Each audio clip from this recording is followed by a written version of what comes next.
Hey everybody, I'm Steve from Snakes and Lattes, and here we are at Snakes and Lattes Annex. Today I am talking with Artem Safarov. How you doing, Artem? Hi, Steve. From Thank you. Ultimate Games. You might know that name from their previous outing on Kickstarter, Cauldron.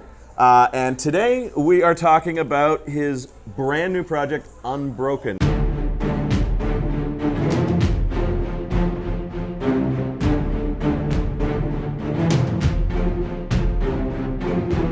When does this launch on Kickstarter? This goes live on March 27th and it's going to be up for about a month. Okay, so now there's something kind of interesting about Unbroken.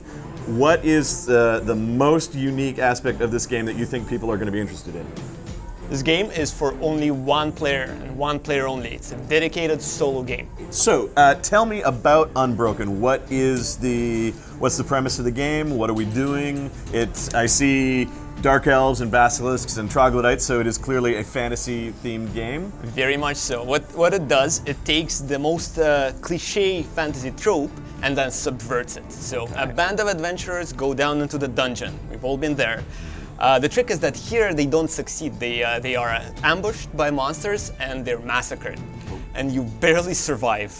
You are the lone survivor of this horribly failed expedition, and then you come to and you're wounded, alone, robbed of all your possessions, and then you have to survive on scraps and try to do makeshift weapons out of scraps that you find in this dungeon, and just barely make it through all the monsters and get out of the dungeon. So, how's the game play? What do you do? So the game is a series of encounters that you have that allows you to use whatever scarce resources that you have, such as some of your cunning, or maybe you found some stabby-shaped pieces of metal along your way, or some food, to exchange them for other resources that you would really need in your adventure. So mostly this is a resource management game, which is something I'm quite proud of. Unlike most fantasy dungeon delving games, this is not a dice fest. Right. This is a strategy resource management game, and also risk management, because you're always playing with incomplete knowledge of what kind of challenges lies ahead, and you always have a chance to learn more about it at the expense of the resources that you have.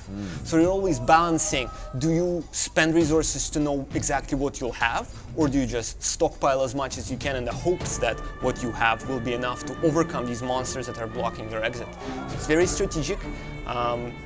Very challenging too. I made this specifically to be a hard game that you need to play multiple times to really get a strategy, and you will get better at it as you play. How long does the game take to play? This is a game that is very brief. It takes 20 to 30 minutes. So it's, again, made with the expectation that you want a tight, tense experience that will challenge you but won't take the whole afternoon.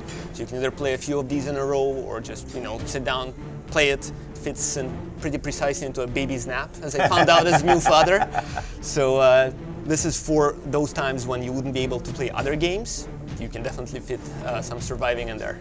All right. So I'm seeing a resource tracking board with lots of cubes on it, and I immediately, as someone who's very aware of game components and the space that they take and all of that, I immediately look at this and I think, I bumped this table and these are going everywhere. So have you thought about doing something like what Scythe uses in their boards, where the cubes actually fit right into sockets? I actually never stopped thinking about what Jamie Stegmaier does. It's a constant, as I think it should be for anyone who makes a Kickstarter, by the way. Huge shout out to all the work that Jamie did. So that is a stretch goal for us. As an independent designer, of course, we're trying to minimize the costs, at least at the base level. Right. But of course, if the game starts to perform really well, and we're able to afford some better margins by a number of units that we manufacture, then we'll unlock that kind of a double or indented board, as it's called, better quality cards, perhaps some custom tokens, and then one of the things that I always like to do is allow backers to have a little bit of input and maybe pitch some ideas for some new skills or new encounters that would be a part of the game, and then they would know that that's something that they have contributed. Now, you mentioned it was really easy to find playtesters because they didn't need to find groups. We do a game designers night once a month at our college location. Were you part of that? I was absolutely, both for my previous project and especially for this one, I think went to 4 or 5 designer nights, and I generally very much admire the work that Snakes and Lattes does to bring together that design community, and I know for a fact that many people benefit from it. So for me, this was the designer nights at Snakes and Lattes were one of the most influential sources of feedback that really led to some exciting changes in the way that Unbroken works. And on one of the designer nights, Eric Lang complimented the token that I used for food, which was a little steak. That was a highlight.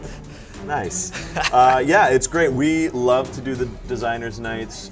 It's wonderful to see games come from the point of inspiration all the way through the development and the work and just the reiteration, and then actually seeing games hit the market. We're very proud of being able to just be a small part of the success that games like Lanterns and Cauldron and many other games have found. So well, I've met so many very influential designers during these, like I think Daryl Andrews attends these. Oh, absolutely. Sen Glim. Yep. Again, just so many people that are big time names in our hobby who are such down to earth, helpful people when you meet them.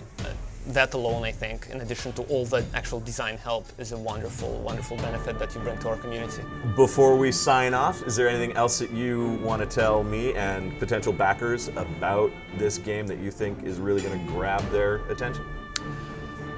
I think that this is a wonderful mix of a very short game, yet one that really packs a robust experience, and one that is not determined by randomness of a die, but by your decisions and by strategy that you develop.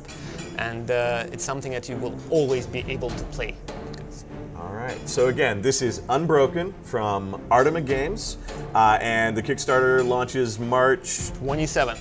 March 27th. Okay, so for all you solo gamers out there, take a look for that Kickstarter March 27th.